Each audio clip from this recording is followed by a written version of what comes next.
Okay, cool. So we are basically live on Zoom. How's everybody doing? Everybody's good? Good.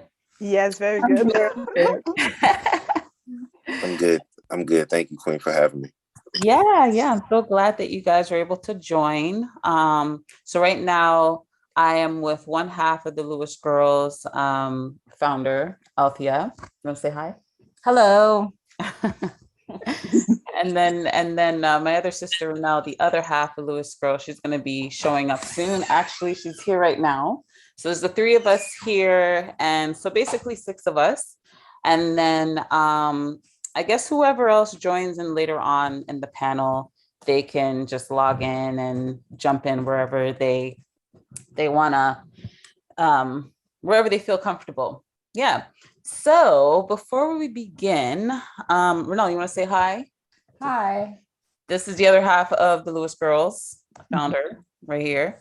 So three of us over here. So before we begin, one of the biggest things that we were trying to gain from the discussion is predominantly community connection, because there's a lot of business owners and creators in the group. And as individuals who have some effect and influence on our community, I thought it'd be good for us to come together as a group and discuss some of the things that's happening within the melanated community, the quote unquote Black community, and the global community as at large, because everything that happens in the globe affects us and we affect it as well. So it's a symbiotic type of relationship.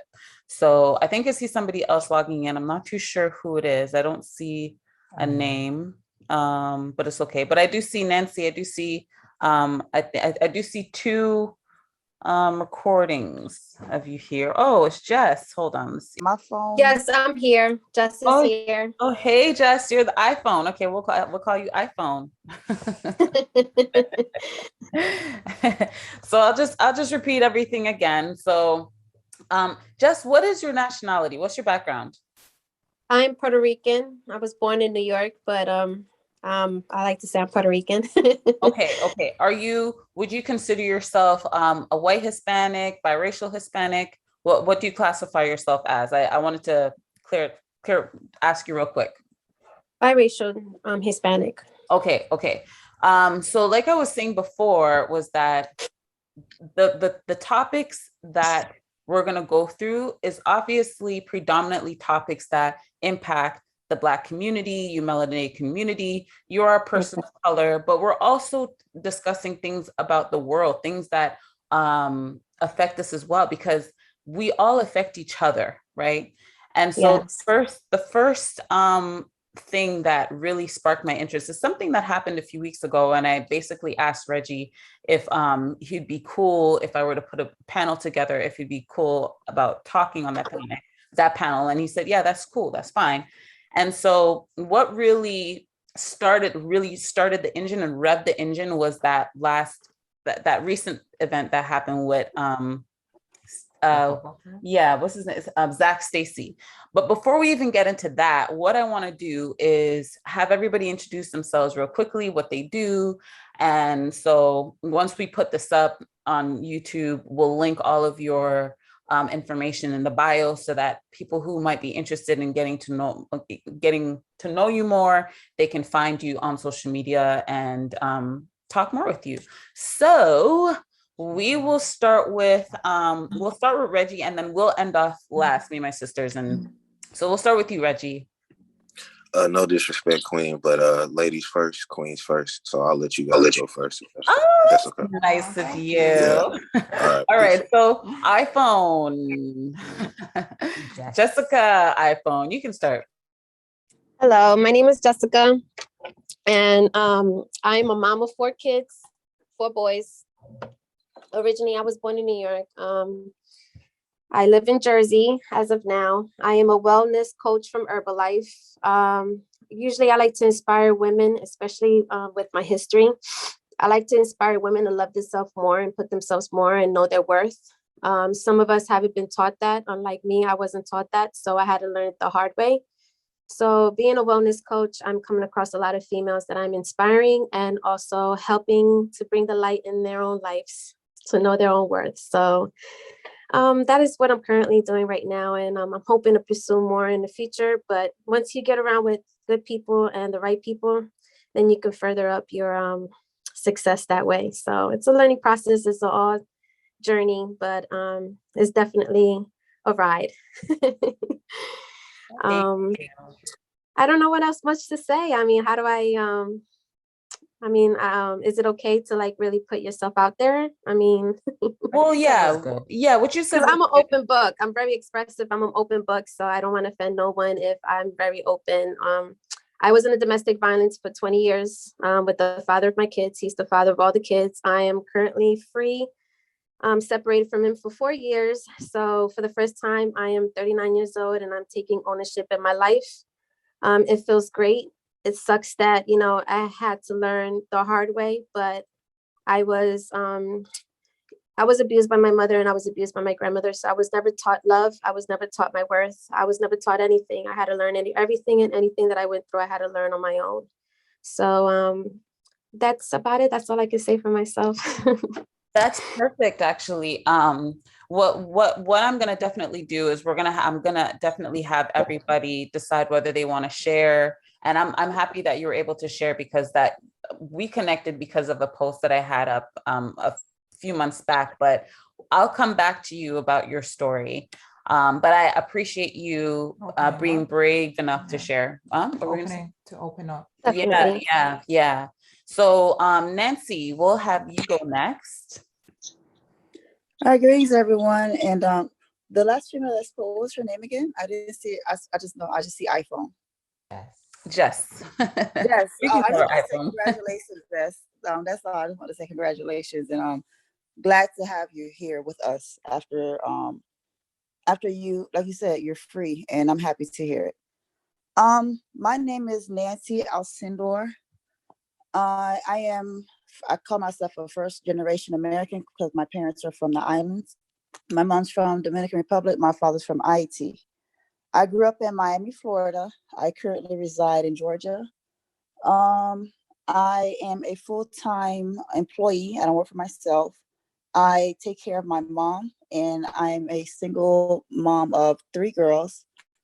I was recently in a abusive relationship. My spouse, I got out of that 3 years ago and I kind of started over. As far as business, I don't have one. I know what I want to do, but I'm still in the process of healing. And whenever I start to do something, I see I see the toxicity, if you will. I react to people. So I'm still healing. I'm still in my process of healing. They say after you get out of a relationship or a marriage, it takes about 4 years for you to heal. I'm almost there. I can't wait. I don't think that's how it works, but that's how it is in my head. And I'm glad to be part of this panel. I'm going to take everything in and apply it accordingly. That's nice to know. Thank you, Nancee. Thank you. And it's funny because there's myself who's Haitian, Sabine, my cousin, she's also Haitian. She'll be talking as well. So we're all interconnected in some way because even Puerto Ricans are island and Dominicans, yeah. So you know we're definitely coming from some connective source here. Thank you. And Sabine, how about yourself? Hi, my name is Sabine. I live in Montreal, Quebec. I do not have a business, but I've been a women's condition representative in my work environment for the last, I will say, about 10 years. Basically, what I do on about twice a year, December 6th and March the 8th, March the 8th is International Women's Day, so we usually do something more festive to celebrate women in general in the work environment. December 6th is to bring awareness to about violence against women, because in 1989 in Quebec on December 6th, there was a murder of, I believe, 14 women at the University of Montreal. And ever since that moment in 1989, yes, it was in 1989, they declared it as an international, no, it's the, oh, I'm trying to find the English way to say it, but it's to end violence against women, basically. So I am happy to be a part of this table of sharing.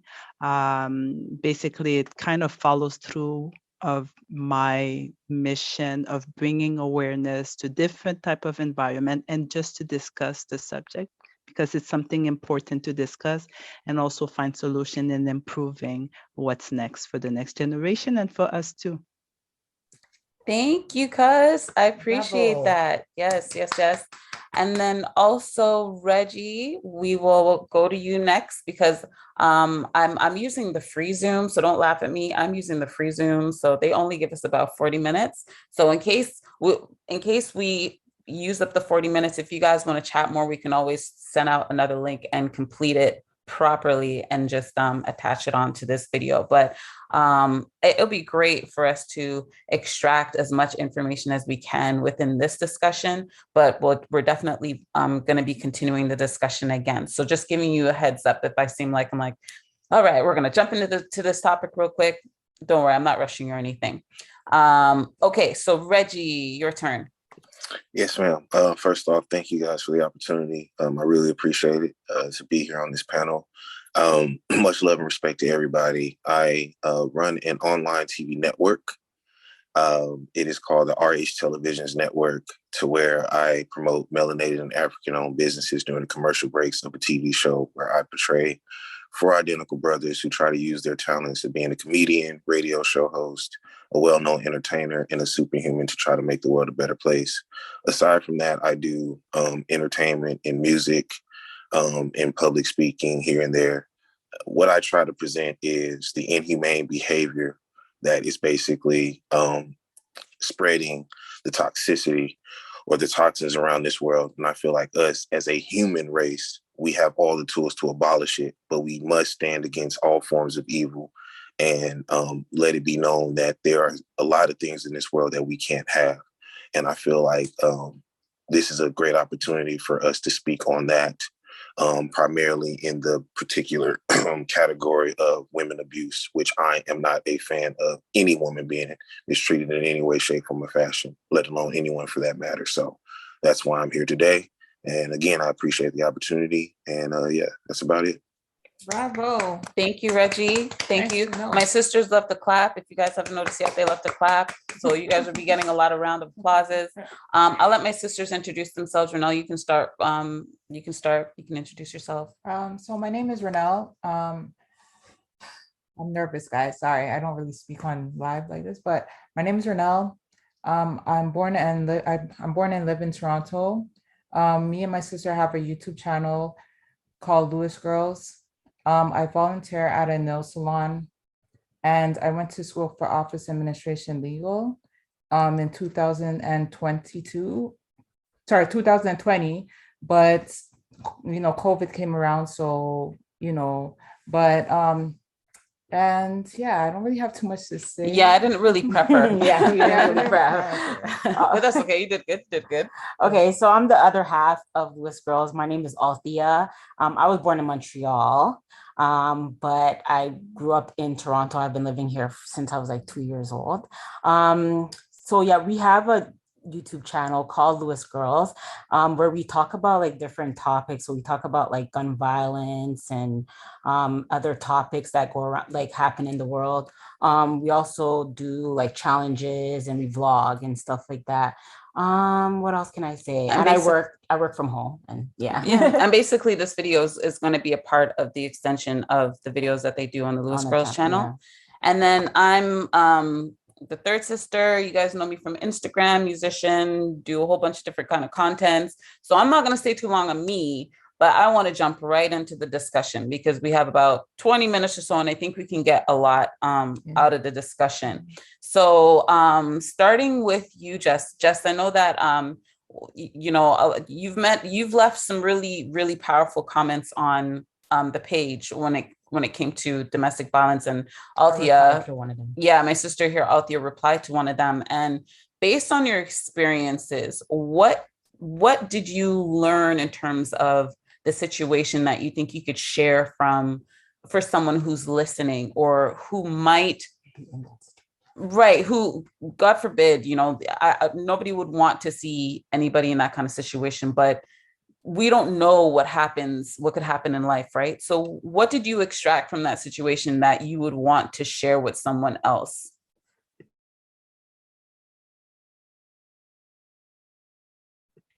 Jess, you there? Can you guys hear me? Yes, we I can. can hear I'm you. sorry. I'm sorry. I didn't know it was unmuted. Oh, it's okay. Yeah, that I wanted to say that was a good question.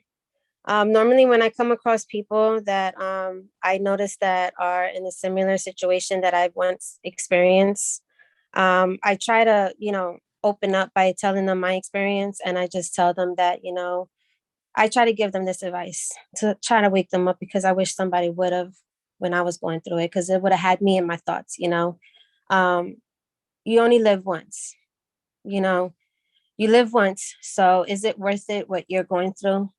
All this crying, all this, abuse, thinking that he's going to change, thinking this, thinking that, you're wasting your time, you're wasting your life, you're getting sick over it. Like, give yourself a chance, love yourself more, like, stuff like that, guidance, in other words. And I will advise them to leave, and leave as soon as possible, because it's not going to get nowhere. And I was sharing details what I went through.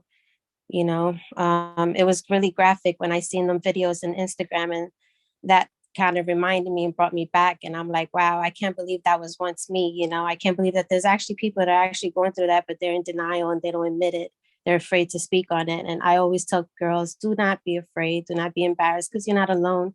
I used to think like that. I used to think I was stupid. Most of us think like that, but it's because we've had people judge us. So I don't know if that would be the answer to your question, but for the most part, when I think of that question, like you just asked, that's what I normally do through actions. I'm also in a healing process myself, so I try not to think of it much. But when I do come across, females that I notice that are in it, I do open up. So I think my sister had a question for you. Mm-hmm. Yeah, so I have a question. So this is Althea. I have a question. So I just wanted to know, I don't remember if I asked you this on Instagram or not, but what made you decide, I don't know if you want to share or not, but what made you finally decide that you wanted to leave? What made you, were you thinking about it, or was it something that you just woke up and you're like, you know what, I'm tired of it? Or Are you asking me that, or are you asking someone else? No, you. Oh, okay. Truthfully, I have to be very honest. I loved him a lot. I really did. When the last time I had intercourse with him, I felt like it just didn't feel right. I just felt, I don't want to say disgusted. I just didn't feel right. I just knew it was done. I finally felt that I was tired, of the same crap, of the same cycle, the same thing, same results. It's like that saying that you would think something's going to change off of doing something, when you continuously doing the same thing or going through the same thing, how do you expect to change, at that moment, yeah, that's when I felt, and I just stopped and, gradually just, let it go. Okay, I have a question as well. My name is Renelle. I have a question. What would you tell young girls who are going through the same situation as you, who can't, they find it hard to leave their boyfriend? Nancee, did you want to answer that question, or did you want to leave it to Jess, or did you want to just listen? Oh, I'll leave that question for Jess. Okay. What I would tell young girls, my goodness, what would I tell myself if I was young? That sometimes I ask that.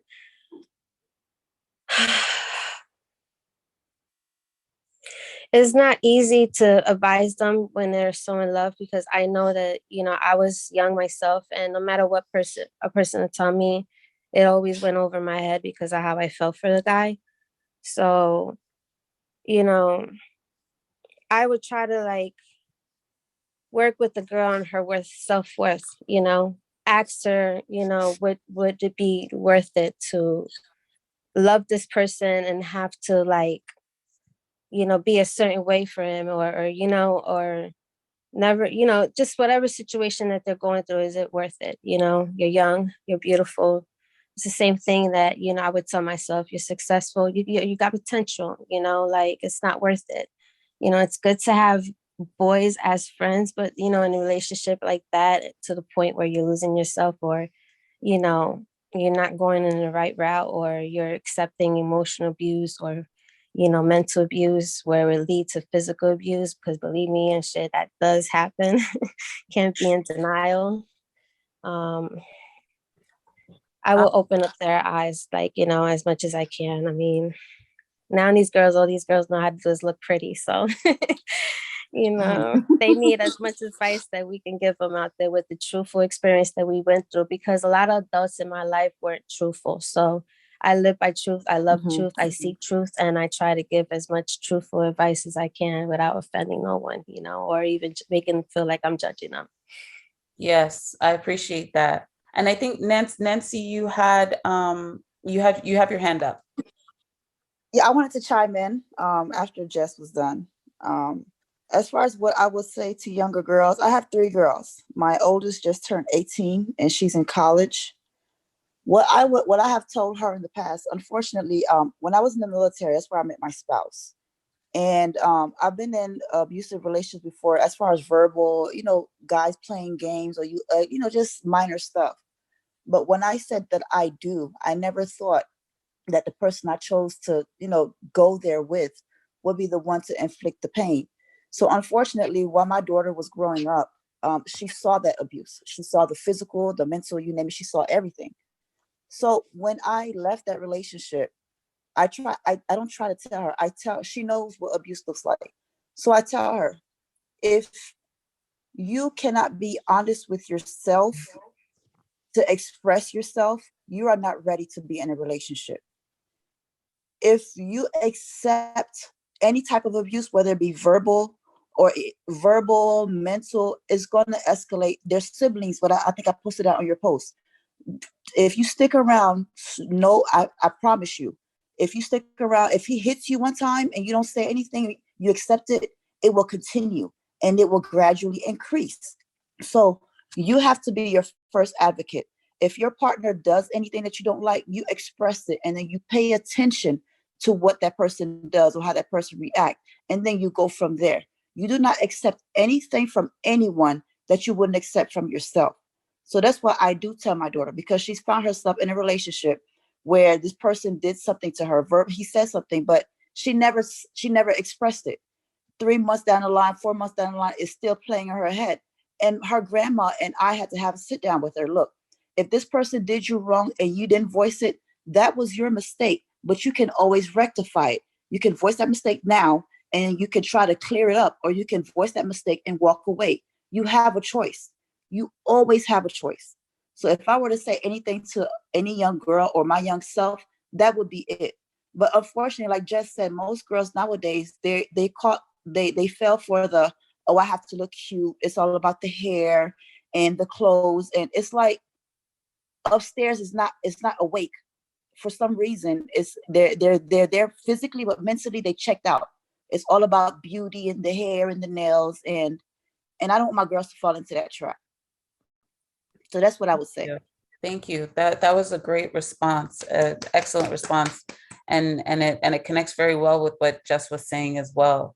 Sabine, I think I saw your hand up, and then Yes. you're an amazing mom, first of all, for Yes. you know, speaking life into your daughter and reminding her, you know, of who she is and where she comes from. And both you and Jess being parents, I commend you both for holding your strength together and being a light for your children, you know. Sabine, you can go ahead. Okay.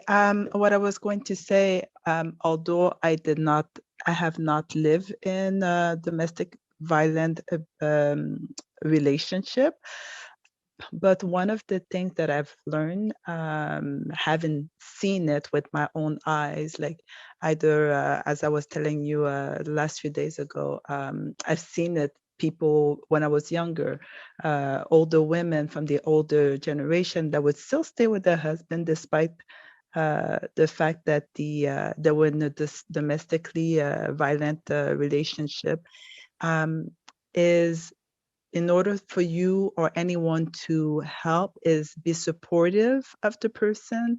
Don't force them to making the decision. Um, be there, have an open door policy for them, and that you're always a refuge and not pass judgment towards the person as well, because it's something that I notice is very difficult to get out, because there's the whole the person is looking at if there's financial connection to the person, if they have children, also their self-esteem. There's a lot of factors that come into play before the person actually makes the decision of leaving.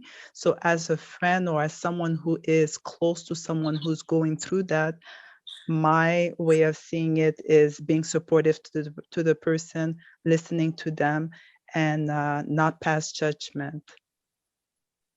That's very true, because I know that if there was a young lady who she DM'd me after not this post today, because I posted another post that showed up on my feed, but there was a post that I put up, the last post that I put up with the Zach Stacy and the young teenage girl who was being assaulted by her boyfriend. This girl came into my DM and she said that it happened. She's going through it. She wants to leave, but she loves him so much. She's afraid to speak out. And that's actually a theme that we see a lot, is the fear of speaking up because of people saying, hey, you know, you're going to put him in jail. You're going to put this person in jail. You're going to get them in trouble. You know, especially if the domestic individual, like the victimizer, or the person who's doing the assaulting, the abuser, that's the word I'm looking for, especially if he is a man of color, if he is a Black man, because there's so many stereotypes that revolve around Black people, that what happens is we start to want to protect the abuser because we're afraid of what the system might do to that person. So that individual, the victim, is afraid to speak out, and so they, you know, they hide. They're afraid of the judgment. They don't know who to turn to. And there's a lot of people who also gaslight them as well, into silence, because they start to question what it is that they're experiencing. Nancee, did you want to say something? Oh, no, I didn't. Okay. Go ahead. I have a Althea. question. Do you guys think, like, in relationships, like with these guys that are like, I don't know if you guys would know about all abusive relationships, but I just want to know, like, do you think it starts with like verbal abuse first and then maybe leads to more after, like, he's verbally abusive to his girlfriend? Like, do you think that can lead into physical abuse later? Can I tag on that one? Sure. Okay, so from personal experience, the person used my ex, he started verbal. He would say things and I would like, oh, he's just joking, and I would say I paid no attention to it. And then one time we got physical, but because I was drinking and he was drinking, that was the excuse. He was just drunk, and then it would escalate. And when I became pregnant, that's when it escalated. And then I asked my spouse, I'm like, why do you put your hand on me? Do you feel that it is okay? And you know what his response was? His dad used to do it to his mom. He used to do it to his ex. So it's like some of these people have been doing this their entire lives, and they've just got nobody addressed it. No one corrected them. Or I know with his family kind of like, oh, that's how it is. He's the man of the house. He can he can say, he can do. That's how their culture is. I say culture because the whole family was like that. So they protected him. And with me, like I said, it started small and then it gradually increased. So I feel like they will always show you who they are, and you have to accept it, because if not, it will increase. And if it increases and you can't deal with it, then yeah. But that's my response. Okay, that was actually pretty insightful. Renell has a question, and Well, then we'll it's not go on really- it's not really to a Reggie. question. It's not really a question. I just was gonna, well, in the back of my mind, I was just thinking about like I know a lot of people been through abuse, but I'm in the back of my mind, I don't know what's leading these guys to abuse, but in the back of my mind, I'm saying like maybe some of these guys went through something that we don't know about. Because you know how you were saying like, oh, he kind of grew up with people abusing each other and he saw it, so he kind of had the same mentality. So I'm kind of grasping it now, because a lot of people don't know what people go through in their house. So these kids, these guys or whatever, probably grew up with that type of, behavior. Mentality, right? Yeah. It's a cycle that needs to be broken. So I know that I said that Zoom is giving us 40 minutes, but they just gave us like a notification that they go past the 40 minutes. They like did a little pop-up. So Reggie, I would love for you to chime in. You're the only man in the discussion, and I think it would be super cool to hear your perspective on everything. Yeah, absolutely. So I have 3 minutes. Oh no, you have more. I Okay. was Okay. thinking, the 3 minutes because the Zoom thingy, but Oh, sorry. You're good. You're It's good. all right. It's all right. So, so the first thing I'm gonna say is, can't no man on this earth call himself a real man if he ever disrespects a woman in any way, shape, form, or fashion. Period. The next thing I will say is that a lot of women don't know this, but men have two brains. We have a brain that's in our head, and we have a brain that's below the waist. 9 times out of 10, the average man thinks with the one below the waist. When a man thinks with that particular brain, he's thinking animalistically, primarily, and those aren't a good combination when it comes in regards to love. I've had these talks with my little sister. I do not have children yet. I am married. My wife knows for a fact that if I ever disrespect her, that I will be the first to admit that I was wrong, and there is no excuse for it. I do not hit women. I don't believe in it. Have I been around relatives or men, quote unquote, who have done it? Absolutely. There is no excuse for it, period. I would never tell a woman what she should and shouldn't do. But I will say this. As a person, you should love yourself 100%, not in an egotistical way, because I'm not for the ego. I feel like that leads a lot of people to their downfalls or their misfortunes. But I would say love your way in the most phenomenal way possible, so that way you know that you deserve the best. You deserve the utmost respect. You deserve real love. What is real love, you ask, Reggie? Well, real love is when you are 100% fulfilled by the person that you are with, which means that person would never, ever even think about disrespecting you. And even if they do, because unfortunately we are humans and we do get angry, and we know when we start getting angry, things start clouding our judgment.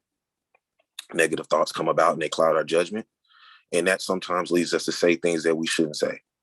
Right your wrongs, admit your faults, realize that no one is perfect, but at the same time, you admitting your faults and righting your wrongs mean that you made a mistake and you vowed to try your 100% best to not make that mistake ever again. We have too many cowards out here who claim themselves to be men, but they are not. Why? Because we are in a world to where disrespect is the norm. We are in a world to where raping is a norm. We are in a world to where pillaging is a norm. We are in a world to where killing is a norm. We are in a world to where all forms of abuse is a norm. And that doesn't need to stop now, but right now. So I say this, for all of the women who have been mistreated, on behalf of all the men out there, we apologize. There is no excuse. And it should never, never be a thing to where women should receive this abuse, period. You are the givers of life. our melanated and African queens out there, you should never, ever have a man disrespect you, because not only are you the giver of life, you're the giver of all life. So there is no excuse. When I see a man disrespect, and I have conversations with men all the time, I pull them to the side though, because I'm not going to embarrass you. I'm going to pull you to the side and let you know, man to man, you can't do that. And if it gets to a physical point, that's fine. You can fight the truth all you want, but guess what? The truth ain't going to go nowhere. I'll say it one last time. You cannot call yourself a real man. You can't call yourself a king if you're disrespecting women and you're disrespecting your fellow queens. And that's basically all I have to say on that one. Well, thank you, Thank Reggie. you. Thank you. Thank Good you. job. You know, We agree. Thank you. yeah, you know, we asked the ladies what they would say to other young women, and even women who are in their 50s or in their 60s, because there's still a lot of women who are going through this. And as per the post that I put up today about the 55-year-old woman, still a young woman, was shot in Philadelphia by her husband. You could see him on camera, he's running. Luckily, it wasn't a graphic video compared to the other ones that I posted in the past week or so. But you can see he's literally chasing her down. Like, he's in that moment, like, I am going to take your life. So you as a man, what would you say to men? Because the thing is that I find whenever I post in the past, whenever I've posted these events or these situations, I'm always expecting great pushback, and I get the pushback. And a lot of times it's a higher percentage of men pushing back. And it's only as of recently, there was one woman, a famous woman on Instagram, who I was supposed to work with on a project.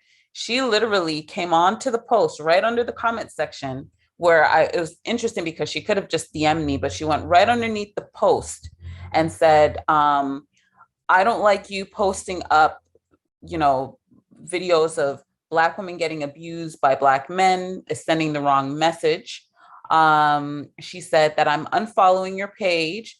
And she said that I don't want you to purchase my service. This is what she told me right on the page. And I didn't respond to it. I just respectfully deleted the comment, because it's like this individual completely overlooked the situation of a young woman being assaulted by a young man. And I understand that there are men who get assaulted by women as well, but it was like the mindset in the community through a lot of people, and I think it's very split, where there's a 50% split or probably less that feel that by us sharing this information to the community and to the world who already sees it, we are diminishing the image of Black men, which is not true. So what would be your advice to Black men? Because I don't feel like it's registering into the minds of a lot of young Black men who grew up in a culture where we have music that calls women bitches and hoes, and we as women, we partake in it, too, but it doesn't mean that we're deserving of certain abuse, if that's making sense, right? So what would you recommend, like, what is your advice to these guys, right, to these young men? Okay. So first thing is that you know what, Queen, you made a great point. You said we got music that calls females the B word, and they call themselves the N word, and it's not in a king retrospective or respectful way. They're calling themselves an N word because they are trying to suck out the poison in the word that was only created to poison them. So that's impossible. I made a song called My Life's on Fire. And then one of the lyrics I said, instead of calling you the B word, I'm gonna call you queens. Instead of calling you the N word, I'm gonna call you kings. I feel like that has to be our mindset. You know for a fact that the more and more you program yourself to be respectful to yourself and to your the people in your fellow community, it will just start to transpire in a way to where you're just like, wow, you just start feeling good. And the community is starting to grow in a phenomenal and positive and uplifting way. That's just my opinion. I've studied it within myself, talking to certain people who aren't used to getting respectful feedback or compliments. My wife, she'll tell you herself, She's had times to where she's basically broken down because she's like, man, I've never been respected like this before. And I always tell her, like I tell other women, that's a damn shame. Excuse my French. That's the problem right there. We, as melanated African men, have been the primal target of all forms of people wanting to make sure that we are the lowest of the low. But at the same time, we don't need to feed into that narrative, period. Anytime, and I tell this to men all the time, anytime you feel yourself, and I don't go for the whole excuse, oh, I was on alcohol or this. Alcohol is nothing but truth serum. So alcohol basically exposes what you would have done in the first place. But when it comes in regards to people who are always making excuses rather than results, I say stop with that. As a man, we need to know that if we are in a situation with a person to where we know we're getting to a point to where we can't handle this particular situation, like we're getting so angry, walk away, step away. If there's a woman who puts you in a corner and say, you better fight your way out, the only time that you need to put your hands on her is to respectfully move her out of the way and get the heck out of there. Because it does happen, but not all the time. Like I said before, there is no excuse for a man to disrespect a woman. There is no excuse for a king to disrespect a queen.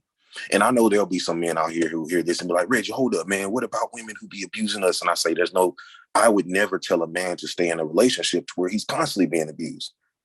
That's another thing. I have learned I'm not going to get into a relationship if I know for a fact that this person, metaphorically speaking, is in a blazing fire and her hand is waving up and I can't see what her face looks like within this fire. And I hold my hand out to try to pull her out and she pulls me back in. Because we all know misery loves what? Company. So if you're in a situation to where a person is trying to pull you into a fire when you're using all of your strength to pull them out, whether you are a man or a woman, I say let go. Because this person doesn't want help. This person wants to stay toxified. This person wants to stay miserable. And I ain't got time for that. Because I'm so sick and tired of so many people knowing that they have all the tools that they need to get the help that they need, but they don't want to utilize them. They want to stay miserable. And that is the person where I call they are down and out. And it's unfortunate that we have a lot of men that are like that. But for those particular men, they don't deserve love. They don't deserve respect. Because obviously, whether they've been so broken down to the point of no return, they have all the tools that they need in order to look themselves in the mirror and realize that this particular man that they've been posing as real has been nothing but fake, has been nothing but toxic, has been nothing but negative, has been nothing but evil. And I'm a person who I'm always, every single day, trying to abolish every bit of evil that is in this world, especially in our men. So there is no excuse for what that video displayed. There is no excuse for anybody tolerating any forms of disrespect to our fellow queens and to women around the world.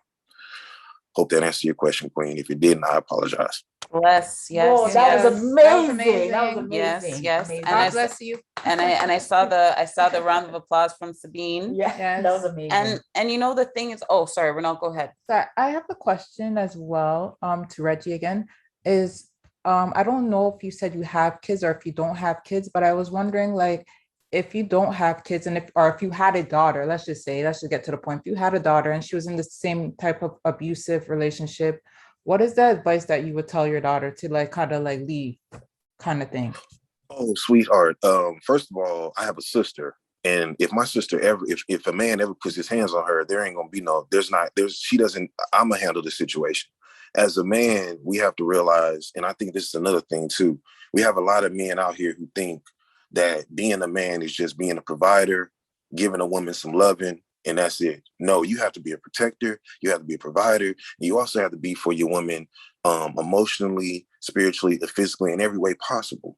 And us as men, we got to learn how to turn it off. We got to learn how to turn off warrior mode and turn it on when necessary.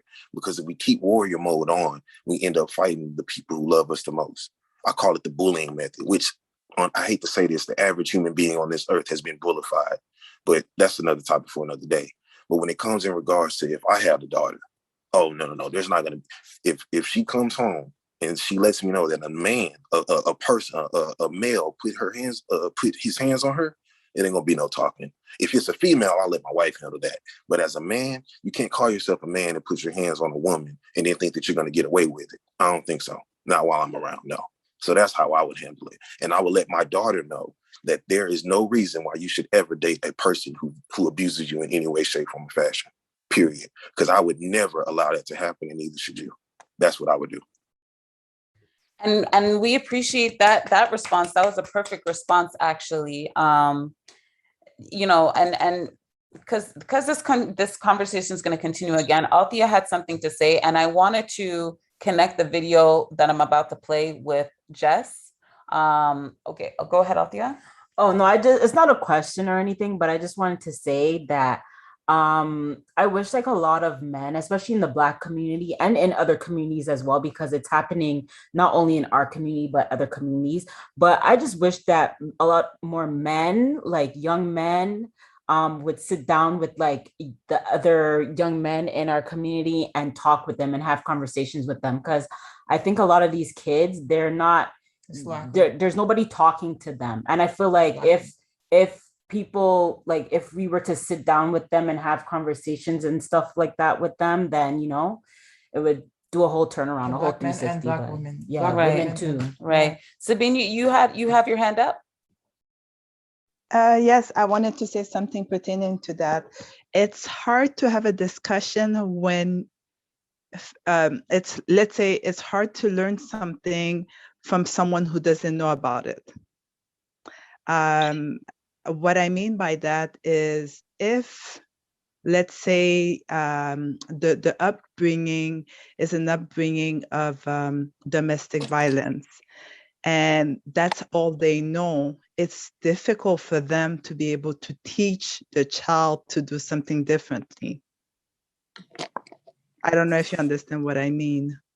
So what I was saying, like, I don't mean like the somebody in the family talking to the person. I mean like somebody, because a lot of times like we don't really listen to our own family members. Like when our own family members would come and say something, we wouldn't listen to it. But if somebody else came and said it, like a stranger or somebody came and said it, the same exact thing that the family member said, a lot of us would, like, you know, take it in more. So I was saying like other Black men in the community would sit down with like younger kids. And, Nancee, you have your hand up? Yeah, real quick, I wanted to add on. So basically, it sounds like what we're saying is elders. I used to say this so many times on Instagram. We need elders. I spent so much of my time looking for an elder, like an older woman, to show me what right looks like, what I should be doing. Because I know in the Haitian community, at age 5, you hit a certain point, you should be doing this. At age 10, you hit a certain point. And it's not just your mom, it's a whole community. Your aunties, your uncles, even people you're not related to will step in and show you what right looks like. But we are in a state of war, mental, physical, whatever you want to call it. We are at war, and we are all over the place. We don't even have communities anymore. So these children's coming up, they don't have anyone to look up to. So we need elders or something like that in our communities. And hopefully what we're doing now works towards getting more of that, you know, situated. But we need elders to show us, not just the people that do it wrong, to show everyone what right looks like, so that once we get to that position, we can still pass the torch down to the legacy, if you will. Yeah, kind of like a workshop or something. Men and women, men and women. So what we'll do is, for the next discussion, we will aim to bring in elders into the discussion, because when I spoke to my mom, I know that we have like about 7 minutes left, and I wanted to play this video, but real quick, connecting everything that you guys are saying is that I spoke to my mom about the video that I put up, and just how graphic it was. And she said, well, you know, Louisette, you have to post these things because there's a lot of people who live in a bubble that don't know what's going on. There are women living in secret, like in having secret lives that their family members don't know about because they're afraid of coming out of that world. And by posting that video, you're literally shining a light on what's happening behind closed doors, and women are afraid. Sabine, did you have a question? Oh, I just wanted to make a comment about the thing that Nancee mentioned about the elders. One advice I will always remember: never play fight within your relationship. And what they meant by that was, is you don't know what the background of the person is. Let's say if they're in a background where hitting was the norm, when you play fight with them and you allow it to be, even if it sounds casual, cute, it's like never accepted. This I've been told ever since I think I was like a teenager. It's like the guy hits you to play, you hit him back, same intensity. It's not to create violence, but it's just to be like, it's kind of it's something that my grandmother has taught to my mom. My aunties have taught that to most of my cousins within my circle, and it was always never play fight. Play fight is kind of an opening. It's psychological. It's a subtle, but it is an opening to something maybe more. So that's one of those things that for me, it was exemplified. And even any guy that I was going out with or whatever, now I'm married, but back in the days, it was like, oh, you hit, I hit back. It's like, I'm not playing fight with you. It's not a gesture of love. That's how I was brought up. Right. I agree. It's true. It does lead to other things, because then you become so comfortable with this play fighting, and you could offend somebody in the midst of it, and then it gets worse. It's like bullying, like right? When kids are in school and they say, if they tell their kids to like hit back, they're bullies and this and that. Right. Nancee, you had your hand up. I don't believe so. Oh, okay. Oh, I'm so sorry. I did hit it. Okay. It was my accident. Oh, that's okay. Real quick, because we have about 5 minutes. Jess, was your partner, was he Puerto Rican as well? Yes, he was Puerto Rican. Okay. Was he like biracial Puerto Rican, white Puerto Rican, black Puerto Rican? I would say white Puerto Rican, yeah. Okay. And the reason why I'm asking this is because, okay, real quick, 4 minutes, I'm like watching the time. The reason why I'm saying this is because this video I'm about to play is going to basically show that the problem is in every group, like I said at the beginning of the conversation.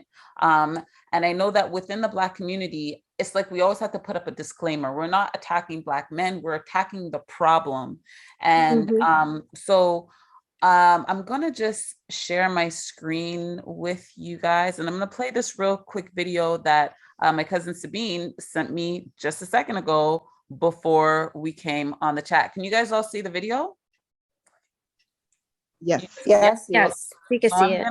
I'm gonna play this. Give me 1 second.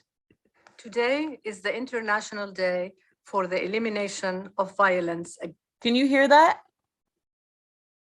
Yes. Yes. Oh, you were able to? Okay. Okay. Today is the International Day for the Elimination of Violence against Women. Here at the United Nations and across the world, we are celebrating those who are working to protect women and girls and defend their human rights. And we welcome new partners, governments, organizations, institutions, community groups, people everywhere to join us. Raise your voices and work together to transform lives, not only during the 16 days of activism, but every day. Violence against women is a global crisis. In all of our own neighborhoods, there are women and girls living in danger. Around the world, conflict, climate-related natural disasters, food insecurity, and human rights violations are exacerbating violence against women. More than 70% of women have experienced gender-based violence in some crisis settings. And in countries, both rich and poor, gender prejudice has fueled acts of violence toward women and girls. Okay, I'm just gonna stop it there. I stopped it there real quick because we have about 2 minutes left, and I wanted to close out properly rather than having this thing kick us out. But I had to play that because it's to give a greater context that when we're cleaning out, again, I'm going to repeat that when we're cleaning out situations that's happening within our group as you melanated people, we always hear a lot of rebuttals like, oh, well, what about this group and what about that group? And the thing is, yes, it's good to point those things out, but for us to really perfect or to get better or to heal, we have to really look at ourselves honestly and not be disingenuous. And so I'm gonna end that off. I know that was like an odd way to end it off, but we're going to have this discussion again because there's a lot more that I feel we can share. And I think one of the solutions that came out of it was really including the elders into the conversation. So I think that could be our next goal, is by trying to include some elders into the conversation. What do you guys think? Yes. That sounds good. Okay, cool. So what we'll do, first of all, we all thank you guys so much for coming. Yes, This thank was you. nice. This is awesome. Applause for you guys. Yes, thank Yes, you. yes. And you guys could put your feedback in the WhatsApp group. And we'll definitely aim to have this conversation again. I hope everybody felt respected and heard. And I hope we didn't feel uncomfortable or we didn't make you feel uncomfortable in any ways. And if you have any feedback on how we can improve the discussion, just let us know in the WhatsApp chat, and we'll do our best to incorporate that in there as well. Go ahead, Althea. And I just wanted to say, hopefully everybody is okay with this being shared on YouTube. Yes, because it's going to be going up on the YouTube channel, and it's to help to spread awareness. We're not going to only be looking at domestic violence, but I think this is something that's like a taboo discussion, and we're not talking about it enough. And a lot of women are losing their lives, and a lot of men are losing their lives. Children are losing their lives to this situation. So I'm really thankful that you guys were able to make it out, and you guys are comfortable. And thank you so much, everybody. And one more thing. Go ahead, Renelle. Should we also talk about men who get abused as well? Yeah, well, definitely. Yeah, we can focus on domestic violence against men as well, because a lot of men, they feel like we're attacking them, but we're really not. So thank you, Reggie, Nancee, Sabine, Jess. Can we get some snaps through the mics? Thank you. Thank you guys for having me. No problem. You guys have a beautiful night, okay? And we'll follow up. And don't be afraid to give us some feedback in the chat. Okay, sounds good. Appreciate it. Have a good night. You too. Bye-bye. Bye.